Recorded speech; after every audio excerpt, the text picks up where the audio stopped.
హాయర్స్ welcome to our channel. నిన్న శిల్పకళా వేదికలో మాదక ద్రవ్య వ్యతిరేక దినోత్సవం సందర్భంగా రేవంత్ రెడ్డి గారు ప్రభుత్వం తరపున ఒక ఈవెంట్ ఆర్గనైజ్ చేయడం జరిగింది. అక్కడ దిల్ రాజు గారు కూడా వచ్చారు. విజయ్ దేవరకొండ గారు, రామ్ చరణ్ గారు కూడా రావడం జరిగింది. అయితే అక్కడ దిల్ రాజు గారు మాట్లాడుతూ సినిమా ఇండస్ట్రీలో ఇంకెవరైనా సరే మాదక ద్రవ్యాలు ఈ డ్రగ్స్ వాడినట్టు తెలిస్తే వాళ్ళని బహిష్కరిస్తామంటూ ఒక వార్నింగ్ అయితే ఇవ్వడం జరిగింది. ఇది ఇప్పుడు చర్చనీయాంశంగా కూడా మారింది. సో మరి నిజంగా ఇప్పుడు ఈ వార్నింగ్‌తో సినిమా వాళ్ళు ఎవరైనా వాడేవాళ్ళు ఉంటే తగ్గుముఖం పడతారా? వాడకం మానేస్తారా? అన్నదొకటి చర్చ అదొకటి. ఇంకోటి దీనిపైన ఒక రూమర్ లేకుంటే ఒక న్యూస్ స్ప్రెడ్ అవుతుంది. అదేంటంటే రేవంత్ రెడ్డి గారు ఈ జూబ్లీ హిల్స్ ఎమ్మెల్యే టికెట్ దిల్ రాజు గారికి ఇవ్వబోతున్నారు అని చెప్పేసి ఒక వార్త కూడా వైరల్ అవుతుంది. మరి నిజంగా ఇవ్వబోతున్నారా? ఇస్తే గెలుస్తారా? సో దీనికి సంబంధించిన వివరాలే డిస్కస్ చేయడానికి ప్రెజెంట్ మనతో పాటు ప్రొడ్యూసర్ నట్టికుమార్ గారు ఉన్నారు. వారిని అడిగి తెలుసుకునే ప్రయత్నం అయితే చేద్దాం. సో నమస్కారం సార్. నమస్తే.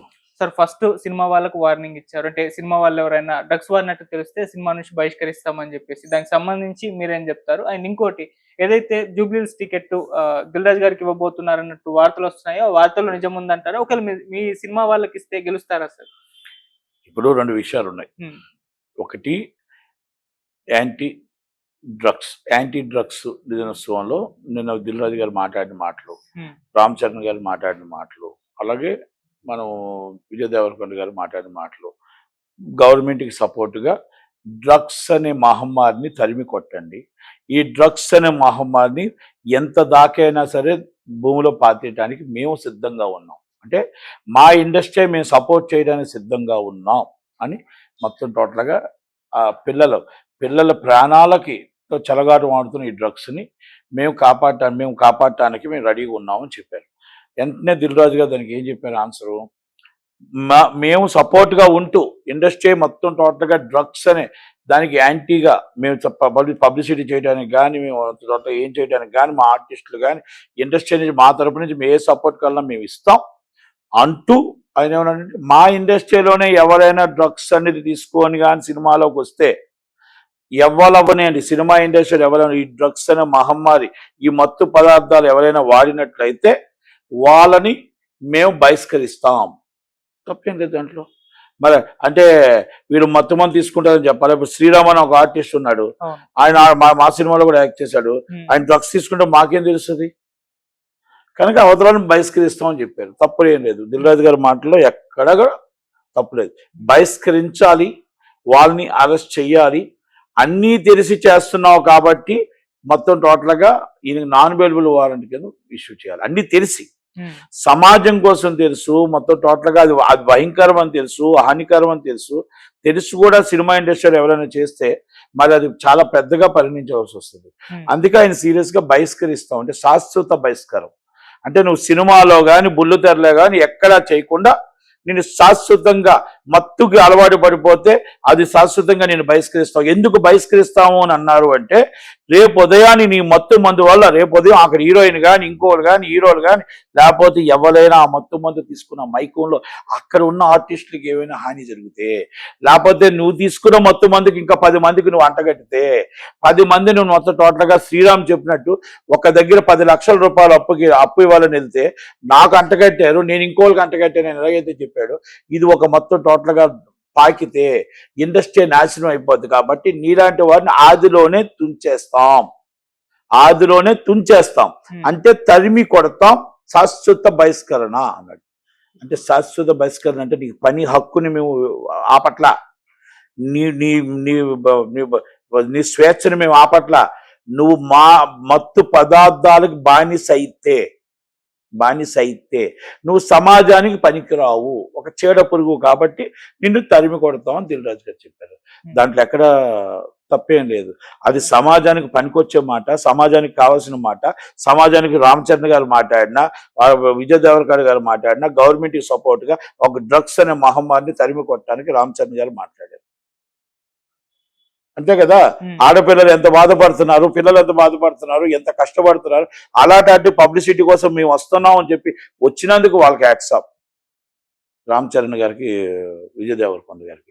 ఎందుకంటే సినిమా వాళ్ళు అందరూ కూడా గవర్నమెంట్ ఫంక్షన్స్కి రావాలి, గవర్నమెంట్ అవార్డు ఫంక్షన్స్కి రావాలి. ఇలాంటివన్నీ కూడా మొత్తం టోటల్ ప్రజల్ని అవేర్నెస్ చేయడానికి మనం కంపల్సరీ రావాలి. ఎందుకంటే బాధ్యత ఉంది కాబట్టి ఈరోజు బాధ్యతగా రామ్ చరణ్ గారు వచ్చారు, బాధ్యతగా విజయ్ దేవరకొండ గారు వచ్చారు. Is already part of the duty and Dil Raju garu part of the duty is FDC chairman. ఆయన వచ్చాడు, ఆయన వచ్చి చెప్పాడు దాని. ఎందుకంటే ఆయన ఎట్టి వసతులతో ఈ మధ్యకాలంలోని చూస్తున్నాం, ఆయన తప్పు చేసినప్పుడు ఆయన్ని మేము 100% ఖండించాం, మంచి చేసినప్పుడు పొగడాల్సిన బాధ్యత ఉంది. మంచి చేశాడు కాబట్టి ఈ మధ్యకాలంలో ఒకటి ఫేక్ వద్దు, ఫేక్ న్యూస్ వద్దు, మనం ఎంత సినిమా అవుతుందో అంత తీయండి, హీరోలకి తెలియాలి, హీరోలకి నిజాలు తెలియాలి, హీరోయిన్కి నిజం తెలియాలి, ఎన్ని రోజులు సినిమా ఆడుతుందో తెలియాలి, ఎంత డబ్బు వస్తుందో తెలియాలి, డిస్ట్రిబ్యూటర్ ఎంత నష్టపోతున్నాడో తెలియాలి, ఎగ్జిబ్యూటర్ ఎంత నష్టపోతున్నాడో తెలియాలి, నిర్మాత ఏమి నాశనం అయిపోతున్నాడో తెలియాలి. నిజం కళ్ళు తెరవండి. నేను ఇప్పుడు కళ్ళు తెరిచాను, మీరందరూ కళ్ళు తెరవండి. ఫేక్ వద్దు, రియల్గా వద్దాం, రియల్గా మాట్లాడదాం. తమ్ముడి సినిమాకి నేను రియల్గానే చెప్పాను, రియల్గానే చేశాను అని చెప్పాడు. అంటే ఆయన దాంట్లో అవేర్నెస్ వచ్చినప్పుడు, ఆయన దాంట్లో మొత్తం టోటల్గా ప్రజల కోసం, నిర్మాతల కోసం, తోటి నిర్మాతల కోసం బాధ్యత వచ్చినప్పుడు మనం అభినందించాల్సిన విషయం ఉందా లేదా? అభినందించాలి కదా. అలాగే అందుకే అభినందించడం, మంచి చెడు చేసినప్పుడు మనం ఆయన ఖండిస్తాం, మంచి చేసినప్పుడు అభినందించాల్సిందే. ఎందుకంటే కంపల్సరీ ఆయన దాంట్లో వచ్చిన అందరి నిర్మాతలకి రావాలగా వస్తుంది, అయిపోయింది. రెండో విషయం, ఆయన జూబ్లీహిల్స్ ఎమ్మెల్యే టికెట్ ఆయన ఆశించడానికి ఆయనకి రైట్ ఉంది. ఇవ్వాల్సిన రెస్పాన్సిబిలిటీ అనేది కాంగ్రెస్ పార్టీ మీద ఉంది. ఎందుకుంది? గెలుస్తాం అనేది కూడా మా సినిమా వాళ్ళే.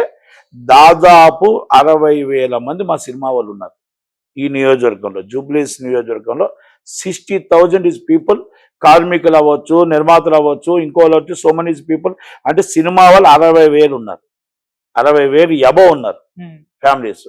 అంటే మాకు ఆల్రెడీ మా సినిమా వాళ్ళు ఎక్కువగా ఉండే జూబ్లీహిల్స్ నియోజకవర్గం మా సినిమా వాళ్ళకే కేటాయించాలి. ఎనీజ్ పార్టీ, ఏ రాజకీయ పార్టీ అయినా మా సినిమా వాళ్ళకే కేటాయించాలి. మాగంటి గోపీనాథ్ గారు నిర్మాత, కేటాయించారు, అదృష్టం. కాకపోతే దురదృష్టం శాతం ఆయన చనిపోయాడు, 3 సార్లు ఎమ్మెల్యే అయ్యాడు. ఇప్పుడు దిల్ రాజు గారికి కేటాయించకపోతే ఎలా? కేటాయించాలి, ఇవ్వాలి. మా సినిమా వాళ్ళకి తప్ప జూబ్లీహిల్స్ ఇంకొకరికి ఇవ్వడానికి లేదు. మా సినిమా వాళ్ళు దిల్ రాజు గారు ఆశిస్తున్నారు, దిల్ రాజుకి ఇవ్వండి, తప్పే ఉంది దాంట్లో. ఇప్పుడు టీడీపీ వాళ్ళు ఉన్నారు, టీడీపీ వాళ్ళు కూడా మధ్య ఇప్పుడు కాజా సూనాన్ గారికి ఇచ్చారు కార్పొరేటర్, అప్పుడు గెలిచారు. అక్కడ టోటల్గా ఇప్పుడు మళ్ళీ అక్కడ ఎవరికి ఇస్తారో అది కూడా సినిమా వాళ్ళకి ఇవ్వండి, బీజేపీకి సినిమా వాళ్ళకి ఇవ్వండి. సినిమా వాళ్ళకి మాకంటూ ఒక్క సీటు కూడా ఇవ్వకపోతే ఎలా? మీరు 119 సీట్లు మీరే పంచుకుంటారు, 170 సీట్లు మీరే పంచుకుంటారు. సినిమా వాళ్ళకి ఎక్కడ ఇవ్వరు. సినిమా వాళ్ళు ఉన్న ఏరియాలోనే సినిమా టికెట్ ఇవ్వండి. మాకు పొలిటికల్ టికెట్ ఇవ్వకుండా సినిమా టికెట్ ఇవ్వరు, సినిమా వాళ్ళకి టికెట్ ఇవ్వరు. అంటే ఎంత దారుణం ఇది. కనుక దిల్ రాజు గారికి అన్నిట్లో అర్హుడు. ఆయన ఎమ్మెల్యే టికెట్ ఆయనకి అడగటానికి రైట్ ఉంది, ఇచ్చే ఆయన అడిగే హక్కు ఉంది, ఇచ్చే రైటు పార్టీకి ఉంది. కనుక ఎఫ్డిసి చైర్మన్గా ఆయనకు సీటు రావాలని, సీటు వస్తే ఆయన తరపున నేను కష్టపడతానని. ఎందుకంటే ఆయన ఛాంబర్ అధ్యక్షుడిగా ఉన్నప్పుడు నేను కష్టపడ్డా, ఛాంబర్ అధ్యక్షుడిగా ఉన్నప్పుడు కూడా నేను ఆయన ఫైట్ చేశాను, రావాలని ఫైట్ చేశాను. కనుక ఆయన నిజంగా సీట్ వస్తే 100% గెలిపించుకోవడానికి నేను ప్రయత్నం చేస్తాను. ఇది మీ డిమాండ్ అసలు, లేకుంటే ఆయన కూడా కోరుకుంటున్నారు? ఇది నా డిమాండ్, ఇది నా డిమాండ్, మా సినిమా వాళ్ళ డిమాండ్, కొంతమంది డిమాండ్. నేనేమన్నా అన్ని పార్టీలు సినిమా వాళ్ళకి ఇస్తే బెటర్. మాకు జూబ్లీహిల్స్ టికెట్ అనేది సినిమా వాళ్ళకి వదిలిపెట్టండి. జూబ్లీహిల్స్ టికెట్ ఇస్ మామూలుగా పొలిటికల్ కాదు, సినిమా వాళ్ళకి వదిలిపెట్టండి. మాకు వదిలిపెడితే సినిమా వాళ్ళకి ఒక్క టికెట్ అయినా మాకు ఇవ్వండి. మీరు ఇవ్వండి, ఎలా సెలబ్రిటీకి ఇస్తారా, ఇంకొకరికి ఇస్తారా, మీరు దిల్ రాజు గారు అడిగారు, లేకపోతే ఇంకొకరికి ఇస్తారు, ఎవరు ఎనీ ఆర్టిస్ట్ అంటే సినిమా పబ్లిక్, సినిమా వాళ్ళకి ఇవ్వండి అని అడుగుతున్నాం. ఆయన దిల్ రాజు గారు అడిగినట్టు కొన్ని వార్తలు వచ్చాయి, దిల్ రాజు గారు ఆశిస్తున్నట్టు కొన్ని వార్తలు వచ్చాయి, కొంతమంది దిల్ రాజు గారు ఉండాలనేది కొన్ని వార్తలు వచ్చాయి. అది నాకు కూడా ఆయనకి టికెట్ ఇవ్వాలని కోరుకుంటున్నాను. ఎందుకంటే ఆయనకి ఎఫ్డిసి చైర్మన్ స్థాయి కాదు, ఆయన ఎమ్మెల్యే స్థాయి, మినిస్టర్ స్థాయి. ఆయన చేసే సినిమాలు మినిస్టర్ స్థాయి. కనుక ఎఫ్డిసి చైర్మన్ ఇచ్చి ఆయన చిన్న చూపు చూడకుండా ఎమ్మెల్యే టికెట్ ఇచ్చి ఆయన మినిస్టర్ చేస్తే బాగుంటుంది అనేది నా ఉద్దేశం. Thank you so much.